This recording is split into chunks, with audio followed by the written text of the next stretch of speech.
Capítulo 1 Estruturas de aeronaves. Introdução. A fuselagem de uma aeronave de asa fixa é geralmente considerada como dividindo-se em 5 partes principais: fuselagem, asas, estabilizadores, superfícies de controle e trem de pouso.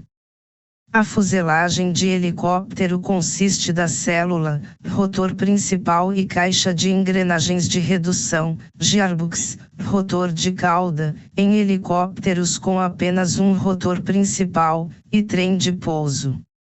Os componentes da fuselagem são construídos de uma grande variedade de materiais e são unidos através de rebites, parafusos e soldagem ou adesivos.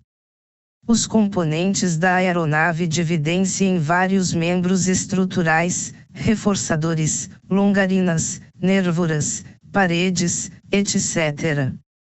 Os membros estruturais das aeronaves são desenhados para suportar uma carga ou resistir ao estresse. Um único membro da estrutura pode ser submetido a uma combinação de estresses. Na maioria dos casos, os membros estruturais são projetados para suportar mais cargas nas extremidades do que sobre suas laterais, ou seja, são mais sujeitos à tensão e compressão que à flexão. A resistência pode ser o requisito principal em certas estruturas, enquanto outras necessitam de qualidades totalmente diferentes.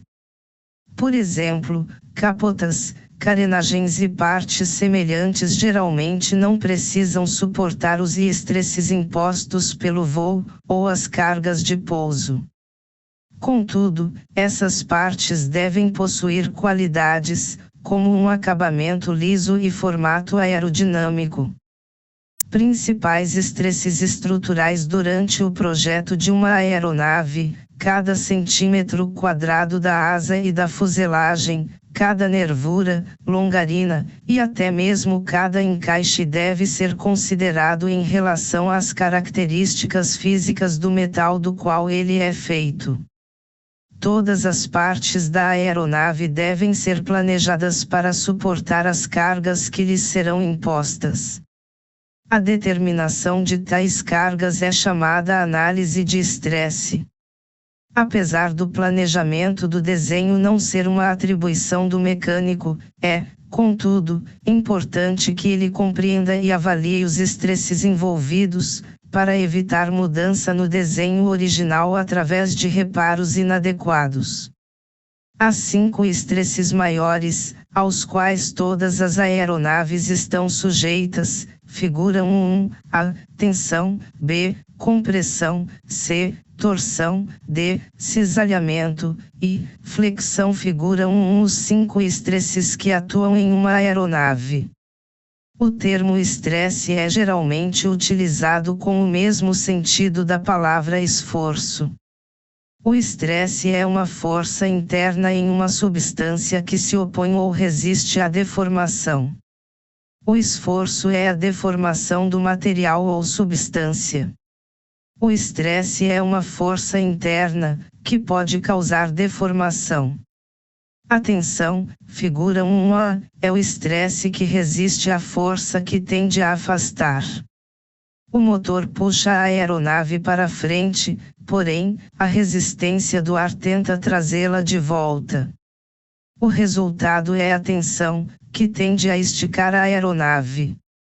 O esforço de tensão de um material é medido em PSI, libras por polegada quadrada, e é calculado dividindo-se a carga, em libras, requerida para dividir o material pela sua seção transversal, em polegadas quadradas.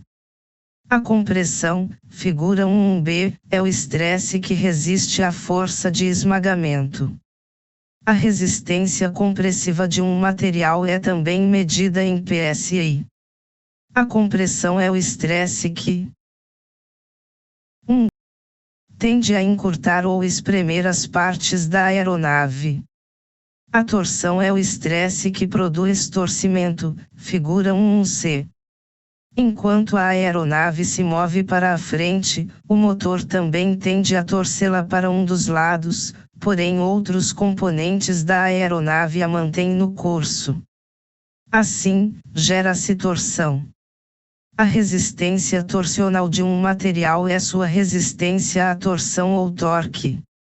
O cisalhamento é o estresse que resiste à força que tende a fazer com que uma camada do material deslize sobre uma camada adjacente. Duas chapas rebitadas, submetidas à tensão, figura 1D, submetem os rebites a uma força de cisalhamento. Geralmente a resistência ao cisalhamento de um material é igual ou menor que sua resistência à tensão ou compressão. As partes de aeronaves, especialmente parafusos e rebites, são geralmente submetidos à força de cisalhamento. O estresse de flexão é uma combinação de compressão e tensão. A vareta da figura 1I foi encurtada, comprimida, em um dos lados da flexão e esticada no lado externo da flexão. A aeronave de asa fixa. Os componentes principais de uma aeronave monomotor a hélice são mostradas na figura 1.2. Figura 1.2 Componentes estruturais de uma aeronave. A figura 1.3 ilustra os componentes estruturais de uma aeronave a jato. Uma asa e os conjuntos da empenagem são apresentados explodidos nos diversos componentes que, quando juntos, formam unidades estruturais maiores. Figura 1.3 Componentes estruturais típicos de uma aeronave a jato. 1.3 Fuselagem. A fuselagem é a estrutura principal ou o corpo da aeronave. Ela provê espaço para a carga, controles, acessórios, passageiros e outros equipamentos. Em aeronaves monomotoras é a fuselagem que também abriga o motor. Em aeronaves multimotoras os motores podem estar embutidos na fuselagem, podem estar fixados à fuselagem ou suspensos pelas asas. Elas variam, principalmente em tamanho e arranjo dos diferentes compartimentos. Há dois tipos gerais de construção de fuselagens, treliça e monocoque. O tipo treliça consiste de uma armação rígida feita de membros como vigas, montantes e barras que resistem à deformação gerada pelas cargas aplicadas. A fuselagem tipo treliça é geralmente coberta por tela. Tipo treliça. A fuselagem tipo treliça, figura 1.4, é geralmente construída de tubos de aço, soldados de tal forma, que todos os membros da treliça possam suportar tanto cargas de tensão como compressão. Em algumas aeronaves, principalmente as mais leves, monomotoras, a treliça é construída de tubos de liga de alumínio e podem ser rebitados ou parafusados em uma peça, utilizando varetas sólidas ou tubos. Figura 1.4 Estrutura de fuselagem tipo treliça, de tubos de aço soldados. Tipo monocoque. A fuselagem tipo monocoque, revestimento trabalhante, baseia-se largamente na resistência do revestimento para suportar os estresses primários. O desenho pode ser dividido em três classes: 1. Monocoque, 2. Semimonocoque, ou 3. Revestimento reforçado. A verdadeira construção monocoque, figura 1.5, lança mão de perfis, cavernas e paredes para dar formato à fuselagem, porém é o revestimento que suporta os estresses primários. Uma vez que não há esteios ou estais, o revestimento deve ser forte o bastante para manter a fuselagem rígida. Sendo assim, o maior problema envolvido na construção monocoque é manter uma resistência suficiente, mantendo o peso dentro de limites aceitáveis. Figura 1.5 Construção monocoque. Para superar o problema resistência/peso da construção monocoque, uma modificação denominada semimonocoque, figura 1.6, foi desenvolvida. Figura 1.6 Construção semimonocoque. Em adição aos perfis, cavernas e paredes, a construção semimonocoque possui membros longitudinais que reforçam o revestimento. A célula reforçada é revestida por uma estrutura completa de membros estruturais. Diferentes partes da mesma fuselagem podem pertencer a qualquer das três classes, porém a 1.4 maioria das aeronaves é considerada semimonocoque. Tipo semimonocoque. A fuselagem semimonocoque é construída primariamente de ligas de alumínio e magnésio, apesar de encontrarmos aço e titânio em áreas expostas a altas temperaturas. As cargas primárias de flexão são suportadas pelas longarinas, que geralmente se estendem através de diversos pontos de apoio. As longarinas são suplementadas por outros membros longitudinais chamados de vigas de reforço. As vigas de reforço são mais numerosas e mais leves que as longarinas.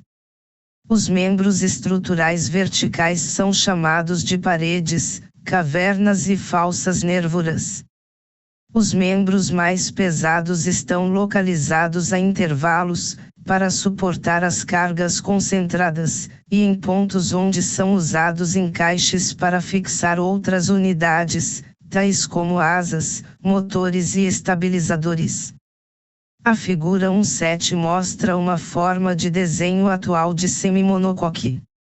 As vigas de reforço são menores e mais leves que as longarinas e servem como preenchimentos. Elas possuem alguma rigidez, mas são principalmente usadas para dar forma e para fixar o revestimento. As fortes e pesadas longarinas prendem as paredes e as falsas nervuras, e estas, por sua vez, prendem as vigas de reforço. Tudo isso junto forma a estrutura rígida da fuselagem. Figura 1.7 Membros estruturais da fuselagem. Geralmente há pouca diferença entre alguns anéis, cavernas e falsas nervuras. Um fabricante pode chamar um esteio de falsa nervura, enquanto um outro pode chamar o mesmo tipo de esteio de anel ou caverna. As especificações e instruções do fabricante de um modelo específico de aeronave são os melhores guias. As vigas de reforço e as longarinas evitam que a tensão e a compressão flexionem a fuselagem. As vigas de reforço são geralmente peças inteiriças de liga de alumínio, e são fabricadas em diversos formatos por fundição, extrusão ou modelagem. As longarinas, tal como as vigas de reforço, são feitas de liga de alumínio, contudo elas tanto podem ser ou não inteiriças. Só os membros estruturais discutidos não conseguem dar resistência a uma fuselagem. Eles precisam primeiramente serem unidos através de placas de reforço, rebite, porcas e parafusos, ou parafusos de rosca soberba para metais. As placas de reforço, figura 1.7, são um tipo de conexão. Os escoramentos entre as longarinas são geralmente chamados de membros da armação. Eles podem ser instalados na vertical ou na diagonal. O revestimento metálico é rebitado às longarinas, paredes e outros membros estruturais, e suporta parte do esforço. A espessura do revestimento da fuselagem varia de acordo com o esforço a ser suportado e com os estresses de um local em particular. Há inúmeras vantagens em se usar uma fuselagem semimonocoque. As paredes, cavernas, vigas de reforço e longarinas facilitam o desenho e a construção de uma fuselagem aerodinâmica, e aumentam a resistência e rigidez da estrutura. A principal vantagem, contudo, reside no fato de que ela não depende de uns poucos membros para resistência e rigidez. Isso significa que uma fuselagem semi-monocoque, devido à sua construção, pode suportar danos consideráveis e ainda ser forte o suficiente para se manter unida. As fuselagens são geralmente construídas em 2 ou mais seções. Em aeronaves pequenas, são geralmente feitas em 2 ou 3 seções, enquanto em aeronaves maiores são feitas de diversas seções. Um acesso rápido aos acessórios e outros equipamentos montados na fuselagem é dado através de numerosas portas de acesso, placas de inspeção, compartimentos de trens de pouso, e outras aberturas. Os diagramas de manutenção mostrando o arranjo do equipamento. 1.5 e localização das janelas de acesso são supridos pelo fabricante no manual de manutenção da aeronave.